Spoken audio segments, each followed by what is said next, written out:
gunman? Stay down. We make deal.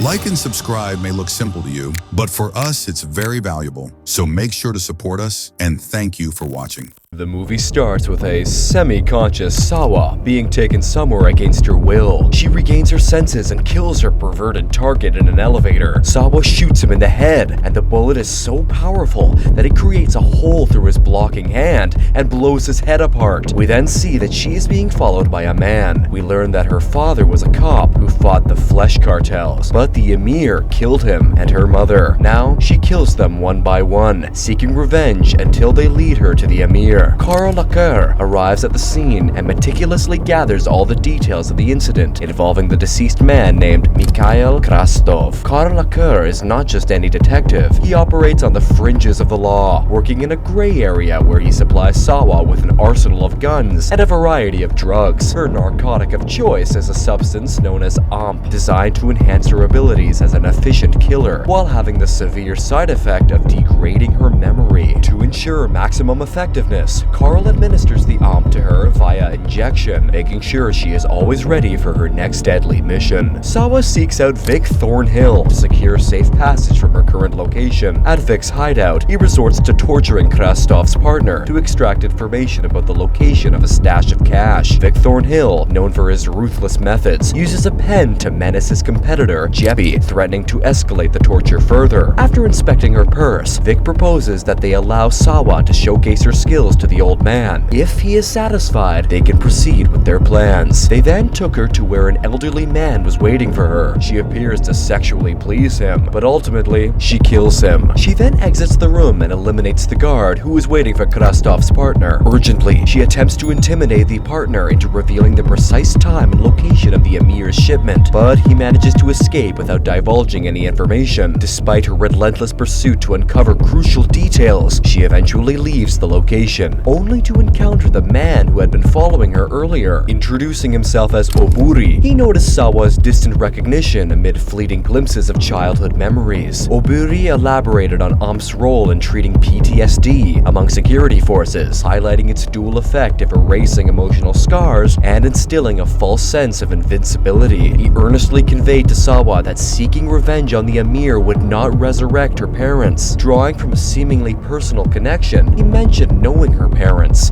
and urged her to consider quitting AMP. With that, he departed, leaving Sawa to ponder the weight of his advice in the silence that followed. In the quiet of her room, Sawa pondered Oburi's cryptic words, trying to piece together fragments of memory that seemed just out of reach. Aker's arrival disrupted her thoughts, his presence a solemn reminder of the painful past she struggled to remember. Aker's concern intensified. He expressed how he had put everything on the line for Sawa. With Vic Thornhill and Jeppy as potential witnesses, he warned that pushing further could lead back to him. Aker revealed that his involvement stemmed from his partnership with Sawa's father, his voice carrying a blend of remorse and steadfast loyalty. When two Numbers gang members break into Jeppy's apartment after tailing Sawa, she discovers his meticulously arranged police uniform and a heartwarming policeman's family day photo in his neatly kept bedroom. The scene resonates with the dedication Jeppy had for his profession. However, before she can fully absorb the significance of these personal items, the Numbers gang brutally murders him in cold blood, shattering any chance of closure or justice for Sawa and deepening the intensity of her mission. Sawa makes a desperate attempt to rescue Jeppy's daughter, Naima, but the Numbers gang tracks her down and captures the young girl. Just as they are about to execute Sawa, Oburi intervenes, arriving in the nick of time to foil the Numbers' plans and save Sawa. While Oburi's intervention prevents Sawa from being killed, Naima remains captured by the Numbers gang. Oburi takes her to his place, but Sawa continues to struggle with the effects of the AMP. Once back to her senses, they resolve to embark on a quest to find the girl, Naima. Arriving at the location where Naima was held captive,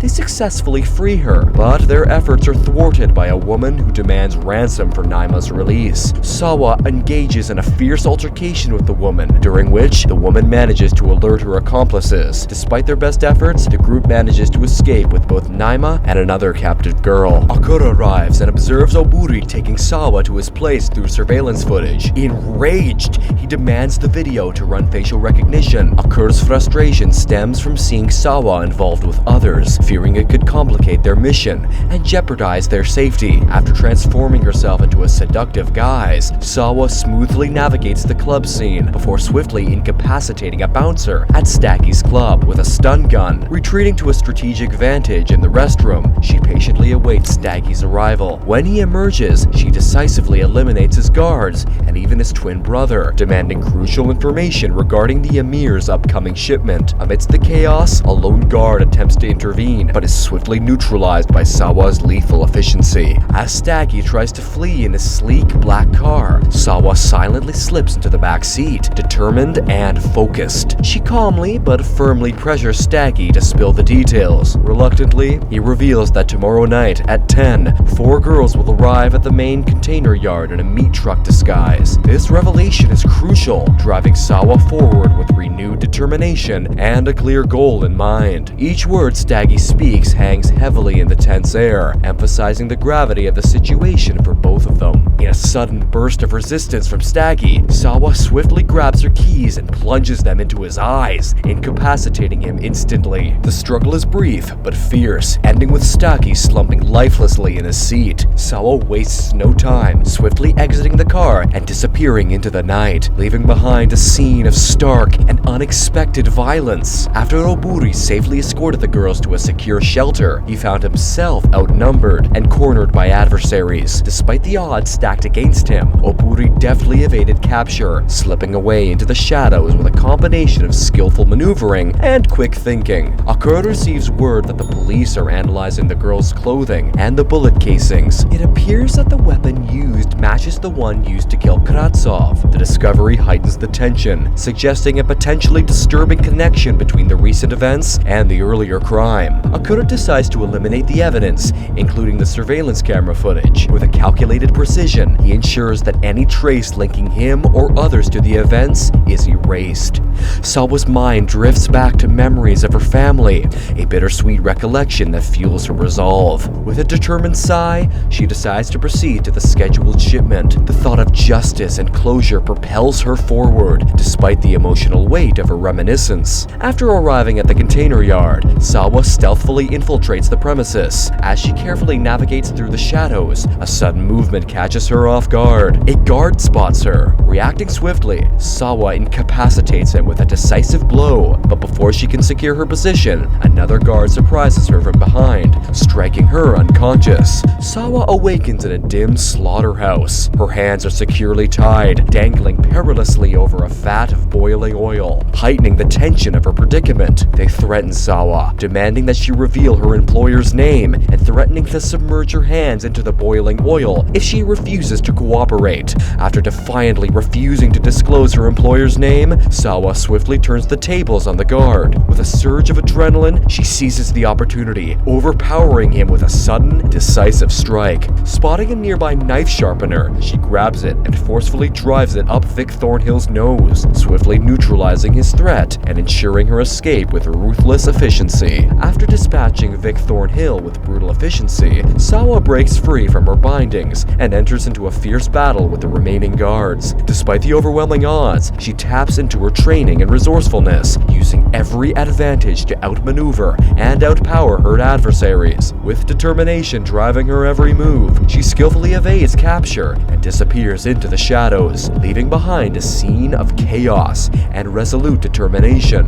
Her relentless pursuit leads her to finally confront and eliminate the Emir, bringing closure to her quest for justice with a final, decisive act. During her restless sleep, Sawa's mind is haunted by a vivid image, the clear, scarred face of the man who brutally took her parents' lives, etched into her memory with haunting clarity. When she wakes, Aker gently informs Sawa that she's been off the grid for days. He tries to offer her support, but she rejects it, her resolve unyielding. She adamantly asserts that the Emir cannot be held responsible for her parents' deaths, driven by a conviction that leads her down a path of seeking the true perpetrator. This leads to a heated argument between Aker and Sawa. Aker tries earnestly to convince her that the man she saw in her memories is just the gunman, not the mastermind behind her parents' murder. However, Sawa Sawa remained steadfast in her belief, fueled by her unwavering determination to uncover the truth and bring justice to her family's memory. Sawa, fueled by her unwavering determination, confronts Oburi and forces him to disclose all that he knows. Reluctantly, he leads her to an underground location and points her towards a specific spot. As she steps forward, her heart races with a mix of anticipation and dread.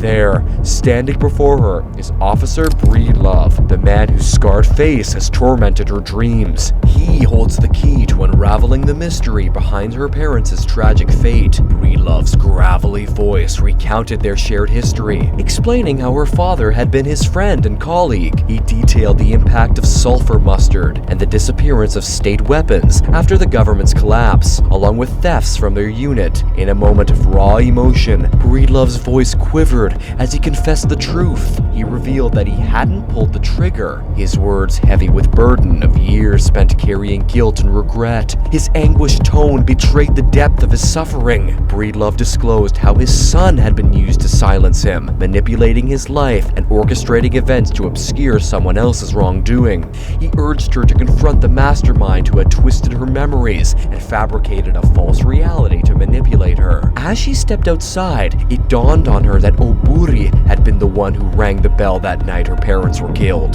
The realization hit hard. Before they could process the revelation, Karl Aker suddenly appeared, gun drawn, standing ominously before them. Aker fired an op dart at Sawa, the impact visibly weakening her as she struggled to maintain her composure. In a tense confrontation, Aker escorted Oburi with lethal intent, but Breedlove intervened, firing at Aker. Despite his effort, Aker fatally shot Breedlove. Sawa, seizing the moment, finally had her opportunity and aimed to kill Aker. However, she chose to leave justice to the police, opting not to take matters into her own hands. In the final scene, Sawa and Oburi seek refuge at Naima's safe house, finding solace in reminiscing about their shared past. And with that, the movie ends. We hope you enjoyed our recap. Watch other recaps on the screen, like the video, and subscribe to our channel for more amazing recaps. See you in the next one.